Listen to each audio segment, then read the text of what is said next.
Vatsimpana etnineny Ratovelo Jacqueline. Kony finoana no andovana, kony finoana no andovana mba ho araka ny fahasoavana atoa ny teny fikasana ho an'ny taranaka rehetra. Amen. Ivavaka isika. Mbola amin'ny fofeny fifaliana tanteraka tokoa ry Jesosy Kristy tomponay, no iankofanay ary andronay ny tongonao masina, mba iarabanay anao, iderana isaora ny arany meza ambonahitra ambony indrindra ho anao satria Andriamanitra mendrika an'izany rehetrarehetra izany ianao. Makasitraka indrindra anao koa zay tompo, satria fantatray loatra, fa mbola noho ny famindramponao ihany no namoazanao anay indray tao anatin'ny torimasonay, ka nahafahanay isitraka indray zao maraina vaovao izao, hiatrenay ny voninahitra ao ary mbola ahafahanay koa miara-miombom-bavaka aminao eto androany. Matsiaro faly sitrerika tokoa zay tompo satria ianao lay tompon'ny tompo, lay mpanjaka ny mpanjaka, lay Andriamanitra masina sy be voninahitra tokoa no iteny ananatra ary ampianatra anay mba hialanay amin'ny lalandisonay ka ahafahanay manatanteraka ny sitraponao rehetra. Ko mangataka aminao zay tompo, mba homano sahady ny fo amampananay, tobasy ny rahasoanao tompo ny fo, mba ho tonga tany lonaka ny rin'ny teninao ka mba hamaka tsara ao anatinay ny teninao. Ny fo fanasaina kosa Jesosy mba fenoa ny fanahinao masina, ahafahanay mifantoka tsara, tsy voaelingely ny fanahy ratsy rehetra zao, fa kosa afaka andray tsara hatakatra ny sitraponao. Mbola faly miara dia misaotra betsaka Jesosy dia mitenena ara fa vonona iaino anao zay mpanomponao. Amen. Dia mbola faly miarabantsika mpianakavy ny finoana rehetra ry havana amin'ny anaran'ny tompo, ary faly ihany koa manonona ny fahasoavanao mba hampiadanana avy amin'Andriamanitra ray sy Jesosy Kristy tompontsika, ary ny fampiraisana avy amin'ny herin'ny fanahy masina. Amen. Ny teny izay angalantsika fampaherezana ry havana androany mba ho vatsim-panantsika dia ny bokin'ny Romanina toko 5. Bokin'ny Romanina toko 5 ny andininy voalohany ka hatramin'ny 5 ihany. Ovakitsika amin'ny anaran'i Jesosy Kristy tompony teny izany. Ko amin'izany, satria efa nohamarinina tamin'ny finoana isika, aoka isika hanana fihavanana amin'Andriamanitra amin'ny alalan'i Jesosy Kristy tompontsika. Tamin'ny alalany koa no efa nahazahoantsika fanatonana amin'ny finoana ho amin'izao fahasoavana itoerantsika izao. Ka dia aoka isika hifaly amin'ny fanantenana ny voninahitr'Andriamanitra. Ary tsy izany ihany, fa aoka isika hifaly amin'ny fahoriana aza satria fantatsika fa ny fahoriana mahatonga faharetana, ary ny faharetana mahatonga fahatsaram-panahy voazatoetra, ary ny fahatsaram-panahy voazatoetra mahatonga fanantenana, ary ny fanantenana dia tsy mahamenatra satria ny fanahy masina zay nomenantsika no nentina nampidina ny fitiavan'Andriamanitra ho ao am-pontsika. Amen. Izany tenin'Andriamanitra izany indray ry havana no angalantsika vatsim-panahy ho androany izy ho amin'ny fiainantsika ray manontolo. Isika tokoa ry havana, araka io teny vao avy novakitsika teo io, dia efa nohamarinina tamin'ny finoana. Noho izany dia tokony hanana fihavanana tanteraka amin'Andriamanitra isika amin'ny alalan'i Jesosy Kristy tompontsika. Ary noho izany efa namarinana antsika tamin'ny finoana izany, dia maro be tokoa ny tombontsoa azontsika avy amin'Andriamanitra.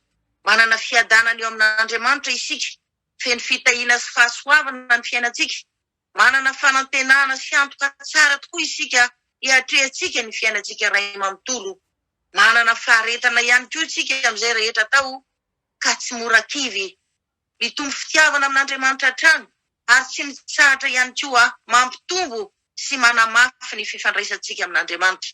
Manantena famonjena foana eo amin'ny fiainana ninonina zavatra miseho. Manana fifaliana amin'Andriamanitra mandrakariva ihany koa isika. Izany rehetra izany ry havana dia nomen'Andriamanitra antsika rehetra izay efa nohamarinina tamin'ny finoana. Satria io Andriamanitra izay inotsika io, ivavahantsika, andoliantsika, ifonatsika sy bebahantsika isanandro, hangatahantsika ihany koa fanadiovana, fanavaozana, fanatsarana ny toe-po, ny toe-tsaina ary ny toe-panahintsika, dia Andriamanitra manan-kare-pahasoavana tokoa ry havana. Io Andriamanitra ivavahantsika io dia afaka hamonjy antsika amin'ny fahasarotana rehetra, anafaka antsika amin'ny fatorana izay alefa ny devoly hanapotehana antsika. Afaka ihany koa izy hampionona ny ady sy ny lalatsarotra rehetra izay lalovantsika. Izany hoe vitan'Andriamanitra avokoa ny zavatra rehetra faran'izay sarotra rehefa tena mitoetra ao anatintsika ny finoana azy tanteraka. Ary na dia mandalo lalasarotra azy isika dia mbola afaka hifaly mandrakariva amin'ny fanantenana ny voninahitr'Andriamanitra. Mbola mampatsiahy antsika ihany koa ny tenin'Andriamanitra ry havana, fa na dia afaka nisitraka an'ireo fahasoavana marobe voatanisa ireo tokoa aza isika noho ny fanamarinana antsika tamin'ny finoana, ny fiainana koa ry havana tsy laozam-pahoriana araka ny tenin'ny Joba 2:2 ny 10:10 tapany B manao hoe moa ny soa ihany va no raisitsika avy amin'Andriamanitra fa tsy ny ratsy koa. Ary zany dia mbola mafisy ny tenin'Andriamanitra amin'ity Romanina 5:9 ao amin'ny 10:3 dia miteny ny tompo manao hoe ary tsy izany ihany fa aoka isika hifaly amin'ny fahoriana aza, satria fantatsika fa ny fahoriana tokoa mahatonga faharetana ry havana. Amin'ny maha-olombelonantsika tokoa dia mety ho raisitsika hoe ny zavatra ratsy ireny fahoriana ireny satria tsy mifanaraka amin'ny sitrapontsika angamba, na koa hoe tsy heverintsika mihitsy fa isy eo amin'ny fiainantsika ireny fahoriana ireny. Kanefa azadino ry havana fa ireny fahoriana ireny no nataon'Andriamanitra ho fitaovana mba hamola volana ny fotsika, ny saina, ny fanahy ka mba ho afaka amin'ny faratsiana rehetra isika. Ireny fahoriana ireny ihany koa no analan'Andriamanitra ny taindrendrika rehetra mandoto ny fiainantsika, izany hoe tahaka ny tany manga teo an-tanan'ny mpanefy no hamola volan'Andriamanitra antsika ka tsy avelany mihitsy isika raha tsy madio tanteraka, tsy avelany isika raha tsy misy intsony ny petipeti-tahotana, tsy misy ny kitotona intsony fa malama tsara sady tanteraka araka ny sitrapon'Andriamanitra. Ko na dia mandalo fahoriana azy isika eo amin'ny fiainantsika dia mbola tian'Andriamanitra hifaly foana ry havana, satria rehefa tena matanjaka tsara ny finoantsika an'Andriamanitra dia mahatoky tanteraka isika, fa tsy ataon'Andriamanitra haritra ela eo amin'ny fiainantsika ireny fahoriana ireny. Tsy dodododo hitady famonjena ny kafa intsony isika fa hitodika ary angataka fanampiana any amin'ilay Andriamanitra manan-karepahasoavana. Rehefa tena matanjaka tsara ny finoantsika an'Andriamanitra dia tsy arovo ry havana fa ireny fahoriana ireny ihany no manosika antsika hikasaka ny tavan'Andriamanitra marina noho ny fahasoavan'Andriamanitra izay hanome antsika fanahy manam-paharetana amin'ny zavatra rehetra. Hanome antsika ihany koa herim-panahy handresena ny fandrika alefa ny devoly. Hanome antsika ihany koa fanantenana velona an'Andriamanitra ary fanantenana koa ny amin'ny fiaviany tompontsika izay ampiorona ny fahamarinana sy ny toe-panahy araka an'Andriamanitra. Mandra-piandriny izany rehetrarehetra izany anefa ry havana dia arotsak'Andriamanitra ao anatin'ny fotsika ny fitiavana amin'ny alalan'ny fanahy masina mba hampahery antsika eo anatrehan'ny fankapanahy mety izay mbola azo antsika, mba hitondra antsika ihany koa hanakaiky ny fanatrehan Jesosy Kristy tompontsika.